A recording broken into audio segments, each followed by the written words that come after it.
25 সূরা ফুরকান, রুকু 6, আয়াত 77, মক্কি। দয়াময় মেহেরবান আল্লাহর নামে। মহামহান তিনি, যিনি তার বান্দার উপর ফুরকান, ন্যায় ও অন্যায়ের মানদণ্ড নাজিল করেছেন, যাতে সে মানব জাতিকে সতর্ক করতে পারে। যিনি মহাবিশ্বের একক সার্বভৌমত্বের অধিকারী, যিনি কোনো সন্তান গ্রহণ করেননি, সার্বভৌমত্ব তার কোনো শরিক নেই, আর তিনি সব কিছু সৃষ্টি করেছেন এবং তিনি তার নীল নকশা অনুসারে সকল সৃষ্টির তাকদীর অর্থাৎ স্বভাব প্রকৃতি বা বিকাশধারা ও পরিণতি নির্ধারণ করেছেন। তা সত্ত্বেও শরিককারীরা তার পরিবর্তে কল্পিত উপাস্য গ্রহণ করেছে, যারা নিজেরা কোনো কিছু সৃষ্টি করেনি, বরং তারাই অন্যের দ্বারা সৃষ্ট, যাদের এমনকি নিজেদেরও কোনো উপকার বা অপকার করার ক্ষমতা নেই। এই কল্পিত উপাস্যরা না জীবন সৃষ্টি করতে পারে, না কাউকে মারতে পারে, না কাউকে পুনরুত্থিত করার ক্ষমতা রাখে। তাছাড়া এই সত্য অস্বীকারীরা বলে, এ কোরআন মন গড়া বিষয় ছাড়া কিছুই নয়। সে এগুলো রচনা করেছে এবং অন্য কিছু লোক তাকে সাহায্য করেছে। এ বক্তব্য দেওয়ার মাধ্যমে সত্য অস্বীকারীরা নিজেরাই জুলুম ও মিথ্যায় নিমজ্জিত হয়েছে। ওরা বলে, এগুলো তো সেকেলে কল্পকাহিনী, যা এ ব্যক্তি লিখিয়ে নিয়েছে, আর সকাল সন্ধ্যায় তাকে শোনানো হচ্ছে। হে নবী, ওদের বল, এ কোরআন তিনিই নাজিল করেছেন, যিনি মহাবিশ্বের সকল রহস্য জানেন। তিনি অতীব ক্ষমাশীল, পরম দয়ালু। ওরা আরও বলে, এ কেমন রসুল যে আমাদের মতোই খাবার খায়, হাটে বাজারে ঘুরে বেড়ায়? দৃশ্যমান করে কোনো ফেরেশতাকে কেন তার কাছে পাঠানো হয় না, যে তার সাথে থাকবে এবং অমান্যকারীদের ভয় দেখাবে? অথবা তাকে ধনভাণ্ডার দেয়া হয়নি কেন? অথবা কমপক্ষে তো তার একটা বাগান থাকতে পারত, যা থেকে সে অনায়াসে খেতে পারত। সীমালঙ্ঘনকারীরা পরস্পরকে বলে, তোমরা তাকে অনুসরণ করলে এক জাদুগ্রস্ত লোককে অনুসরণ করবে। হে নবী, তোমার সম্পর্কে ওরা এসব বলে কারণ ওরা পথভ্রষ্ট হয়েছে এবং এখন আর সত্যে পৌঁছার পথ পাচ্ছে না। কত মহামহান তিনি, যিনি ইচ্ছা করলেই ওরা যা বলছে তার চেয়ে অনেক ভালো ভালো জিনিস দিতে পারেন একের পর এক বাগ বাগিচা, যার পাদদেশে থাকবে প্রবহমান ঝর্ণাধারা। দিতে পারেন বিশাল বিশাল প্রাসাদ। সত্য অস্বীকারীরা কিয়ামতকে মিথ্যা মনে করছে। আখিরাত অস্বীকারীদের জন্যে আমি প্রস্তুত করে রেখেছি জাহান্নাম। দূর থেকেই ওরা আগুনের ক্রুদ্ধ গর্জন শুনতে পাবে। আর যখন ওদের সবাইকে একত্রে শিকল বেঁধে জাহান্নামের ঘিঞ্জি কোণায় ফেলা হবে, তখন ওরা নিজেদের মৃত্যু ও বিলুপ্তি কামনা করবে। তখন ওদের বলা হবে, আজ তোমরা শুধু একবার নয়, বহুবারের জন্যে মৃত্যু ও বিনাশ কামনা করতে থাকো আর পুড়তে থাকো। হে নবী, সত্য অস্বীকারীদের জিজ্ঞেস করো, পরিণতি হিসেবে এটা উত্তম, নয় স্থায়ী জান্নাত উত্তম, যার প্রতিশ্রুতি আল্লাহ সচেতনদের দেয়া হয়েছে? জান্নাতই তাদের পুরস্কার, মহাযাত্রার গন্তব্যস্থল। সেখানে থাকবে তারা চিরকাল, যাহা চাইবে তাই পাবে। এ প্রতিশ্রুতি পূরণ করার দায়িত্ব তোমার প্রতিপালকের। কিয়ামতের দিন তিনি শরিককারী ও তার উপাস্যদের একত্র করবেন।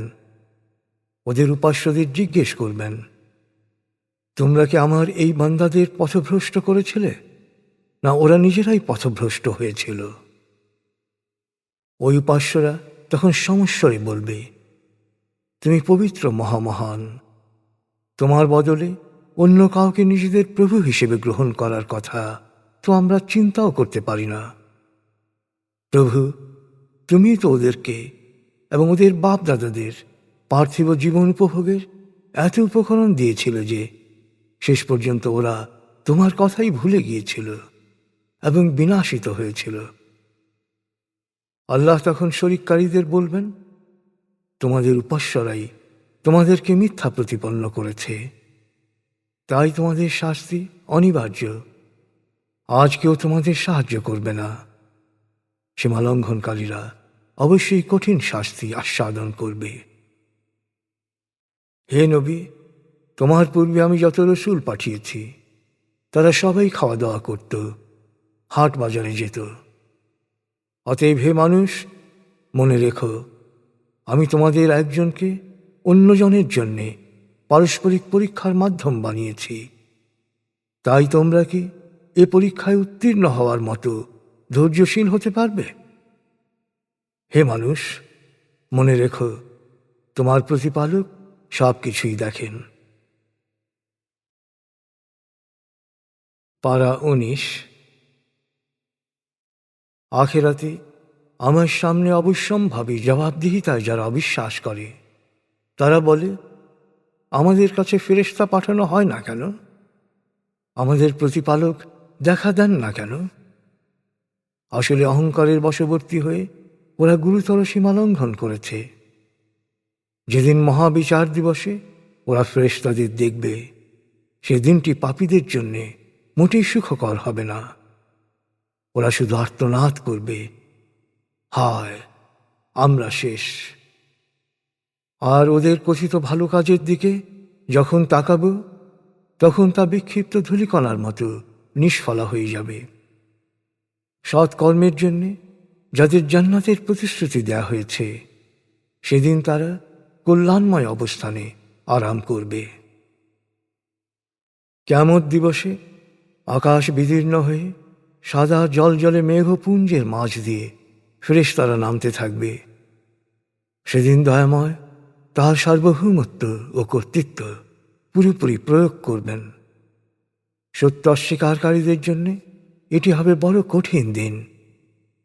দুরাচারীরা সেদিন হতাশায় নিজের দুহাত কামড়াতে কামড়াতে বলবে, হায়, যদি আমি রসুলের সৎ পথে চলতাম। হায়, দুর্ভোগ আমার, আমি যদি অমুককে বন্ধুরূপে গ্রহণ না করতাম। আমাকে তো সে বিভ্রান্ত করেছিল কোরআনের উপদেশ সম্পর্কে। বাস্তব সত্য হচ্ছে, মানুষের জন্যে শয়তান সবচেয়ে বড় বিশ্বাসঘাতক। সেদিন রসুল বলবে, হে আমার প্রতিপালক, আমার সম্প্রদায়ের লোকেরা কোরআন নিয়ে উপহাস করেছে। আল্লাহ বলেন, এভাবে দুরাচারীদের মধ্য থেকে প্রত্যেক নবীর বিরুদ্ধেই শত্রু সৃষ্টি করেছি। আর তোমার প্রতিপালকের মতো পথপ্রদর্শক ও সাহায্যকারী কেউ নেই। সত্য অস্বীকারীরা প্রশ্ন করে, পুরো কোরআন একবারে নাজিল করা হলো না কেন? হে নবী, আমি পূর্ণাঙ্গ কিতাবকে বিশেষ ধারায় ধাপে ধাপে নাজিল করেছি, যাতে তা তোমার অন্তরে বদ্ধমূল থাকে। আর ওরা যত রকম উদ্ভট প্রশ্ন নিয়েই আসুক না কেন, মুহূর্তে যাতে তোমাকে সঠিক উত্তর ও সুন্দর ব্যাখ্যা জানিয়ে দিতে পারি। অতএব সত্য অস্বীকারীদের বলে দাও, যাদেরকে মুখ থুবড়ে পড়া অবস্থায় টেনে হিঁচড়ে জাহান্নামের দিকে নিয়ে যাওয়া হবে, তাদের গন্তব্যস্থল অতি নিকৃষ্ট, তাদের মতবাদও চূড়ান্তভাবে ভ্রষ্ট। নিশ্চয়ই আমি মূসাকেও কিতাব দিয়েছিলাম এবং তার ভাই হারুনকে তার সাহায্যকারী করেছিলাম এবং বলেছিলাম, তোমরা সেই সম্প্রদায়ের কাছে যাও যারা আমার বাণীসমূহ প্রত্যাখ্যান করেছে। তারপর আমি সে সম্প্রদায়কে নিশ্চিহ্ন করে দিয়েছি। স্মরণ করো, নূহের সম্প্রদায়ও যখন রসুলদের একজনকে মানতে অস্বীকার করল, তখন আমি ওদের মহাপ্লাবনে ডুবিয়ে দিলাম এবং সমগ্র মানব জাতির জন্যে প্রতীকে পরিণত করলাম। দুরাচারীদের জন্যে আমি নিদারুণ শাস্তির ব্যবস্থা করে রেখেছি। স্মরণ করে, আমি আদ, সামুদ, রসবাসী ও এদের মধ্যবর্তী বহু প্রজন্মের পাপীদের কত কঠিন শাস্তি দিয়েছি। আমি ওদের প্রত্যেককে পূর্বে আযাবপ্রাপ্ত জনগোষ্ঠীর দৃষ্টান্ত দিয়ে সতর্ক করেছিলাম, কিন্তু ওরা তাতে কর্ণপাত করেনি। তাই পাপের শাস্তিস্বরূপ তাদের নিশ্চিহ্ন করে দিয়েছি। সত্য অস্বীকারীরা তো সেই স্থানগুলো দিয়েই যাতায়াত করে যেখানে আযাব নেমে এসেছিল। ওদের করুণ পরিণতি দেখেও কি ওরা শিক্ষা নেবে না? আসলে পূর্ববর্তী পাপীদের ন্যায় ওরাও মৃত্যুর পর পুনরুত্থানকে অসম্ভব মনে করছে। ওরা যখন তোমাকে দেখে তখন তোমাকে নিয়ে হাসাহাসি করে, বলে, এই কি সে যাকে আল্লাহ রসুল বানিয়েছেন? এ তো আমাদেরকে দেবতাদের ব্যাপারে বিভ্রান্তই করে ফেলত, যদি না দেবতাদের প্রতি আমাদের ভক্তি ও আনুগত্য দৃঢ় হতো। নির্ধারিত সময় যখন ওরা অপেক্ষমান শাস্তির মুখোমুখি হবে, তখন ওরা বুঝবে সত্য থেকে কারা পথভ্রষ্ট হয়েছে। হে নবী, তুমি কি সেই ব্যক্তিকে খেয়াল করনি যে তার প্রবৃত্তির উপাসনা করে? তাকে সঠিক পথে ফিরিয়ে আনার দায়িত্ব কি তুমি নিতে পারো? তুমি কি মনে করো যে ওদের অধিকাংশই তোমার কথা শোনে বা বোঝার জন্য বিচার বুদ্ধি প্রয়োগ করে? না, ওরা ওদের বিচার বুদ্ধি প্রয়োগ করে না। ওরা গবাদি পশুর মতো। বরং বলা যায় সঠিক পথ সম্পর্কে গবাদি পশুর চেয়েও অসচেতন। তুমি কি লক্ষ্য করো না তোমার প্রতিপালক কিভাবে ছায়াকে প্রলম্বিত করেন? তিনি ইচ্ছা করলে একে স্থির রাখতে পারতেন, কিন্তু তিনি সূর্যকে করেছেন এর পথপ্রদর্শক। ছায়াকে প্রলম্বিত করার পর আবার তা গুটিয়ে আনেন। তিনি রাতকে তোমাদের জন্য করেছেন আবরণ স্বরূপ, বিশ্রামের জন্য দিয়েছেন ঘুম, আর প্রতিটি দিনকে করেছেন প্রাণ চাঞ্চল্যের প্রতীক। তিনি স্বীয় রহমত বর্ষণের প্রাক্কালে বাতাসকে সুসংবাদ বাহক রূপে প্রেরণ করেন। আকাশ থেকে বর্ষণ করেন বিশুদ্ধ পানি। এ পানি দিয়ে তিনি ধূসর জমিনকে সঞ্জীবিত করেন। জীবজন্তু ও মানুষকে তা পান করান। বারবার তিনি এই পানি তাদের মাঝে বন্টন করেন, যাতে তারা এ থেকে শিক্ষা গ্রহণ করে। কিন্তু না, অধিকাংশই কেবল অকৃতজ্ঞতা প্রকাশ করে। হে নবী, আমি ইচ্ছা করলে আগের মতো প্রতিটি সম্প্রদায়ের জন্যে আলাদা আলাদা সতর্ককারী প্রেরণ করতে পারতাম, কিন্তু আমি তোমাকে সর্বকালের সব মানুষের জন্যে শেষ নবী হিসেবে প্রেরণ করেছি। অতএব সত্য অস্বীকারীদের পছন্দ অপছন্দ দ্বারা তুমি প্রভাবিত হও না। তাদের মোকাবেলায় কোরআনের সাহায্যে সর্বাত্মক সংগ্রাম চালিয়ে যাও। এটাই জিহাদে কবিরা, অর্থাৎ কোরআনের বাণী মানুষের কাছে পৌঁছে দেয়াই জিহাদে কবিরা বা উত্তম জিহাদ। তিনি দুই বিশাল পানি প্রবাহকে এক জায়গায় মিলিত করেছেন। একটির পানি মিষ্টি সুপেয়, অপরটি লবণাক্ত তিক্ত। দুই স্রোতধারা মিলিত হলেও একটি আরেকটির সাথে মিশে যেতে পারে না। মাঝখানে রয়েছে অদৃশ্য বাধা। তিনি এই পানি হতেই মানুষ সৃষ্টি করেছেন। তারপর তিনি মানুষকে বংশগত ও বৈবাহিক সম্পর্ক সম্বন্ধে সচেতন করেছেন। নিশ্চয়ই তোমার প্রতিপালক সর্বশক্তিমান। কিন্তু তা সত্ত্বেও কিছু মানুষ আল্লাহর পরিবর্তে এমন কিছুর উপাসনা করে যা তাদের কোনো উপকার বা অপকার কিছুই করতে পারে না। আর সত্য অস্বীকারীরা তো স্বীয় প্রতিপালকেরই অবাধ্যতা করছে।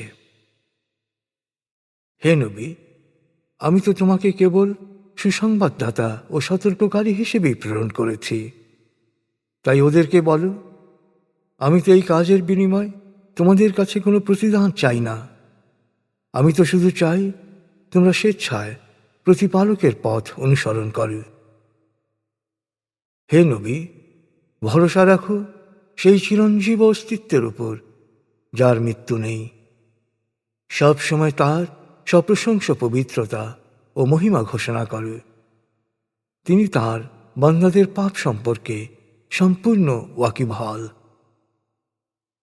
তিনি মহাবিশ্বের সব কিছু সময়ের 6 স্তরে সৃষ্টি করেছেন এবং তারপর আরও সে সমাসীন হয়েছেন। তিনি দয়াময়। তাঁর মহিমা সম্পর্কে যে জানে তাকে জিজ্ঞেস করে। যখন সত্য অস্বীকারীদের বলা হয় দয়াময়কে সিজদা করে, তখন ওরা বলে, দয়াময় আবার কে?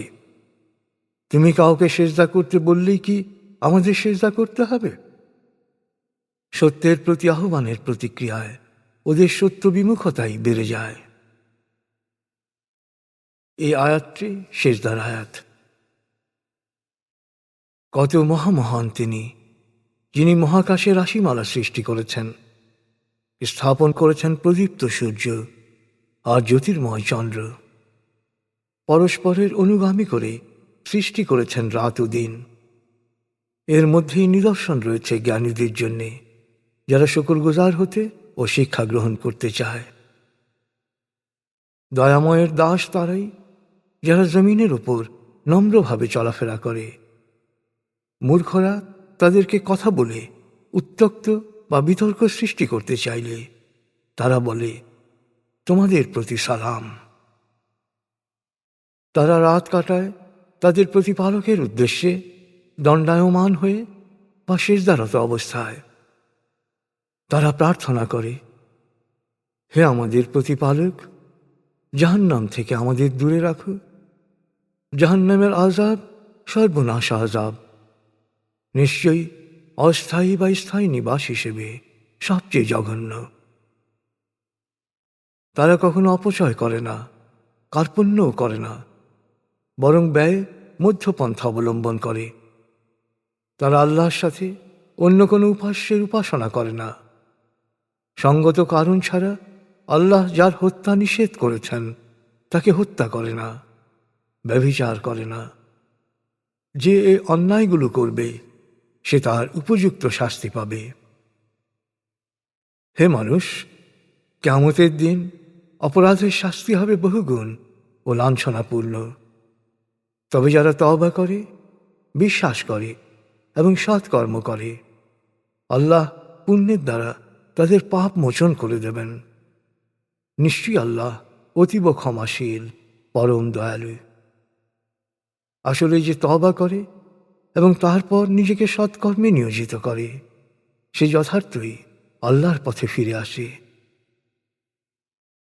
অর্থাৎ পাপ ভারাক্রান্ত জীবন থেকে যে কোনো সময় মানুষ তওবা করে পুণ্যময় জীবনে ফিরে আসতে পারে।